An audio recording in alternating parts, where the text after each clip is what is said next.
भौजी निकालू न घर से, अब न रंग डला बालू देवर से।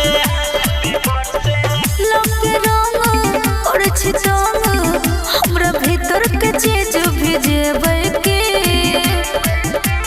लक पिचकारी भिजाबै छै सारे दुख हमरा दिएबै के होली के दिन भैया से पिटबै के हे लक पिचकारी भिजाबै छै सारे दुख हमरा दिएबै के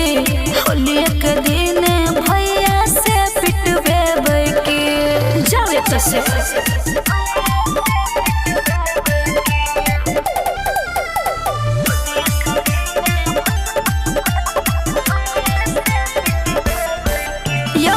रंग बहाने छुए छी अंग यो किया देवर हमरा करे छी तंग यो हमरा सया रंग बाली ये चोली भौजी के बिना ये अधूरा होय छै होली। रंग बहाने छुए छी अंग यो किया देवर हमरा करे छी तंग यो हमरा सया रंग बाली ये चोली भौजी के बिना ये अधूरा होय छै होली। दूर और छिहाला बोलू टोला में सबके जनेबै के लक पिचकारी भिजाबै छै सारे दुख हमरा दिएबै के होली के दिन भैया से पिटबै के हे लक पिचकारी भिजाबै छै सारे दुख हमरा दिएबै के होली के दिन भैया से पिटबै के जाओ तो से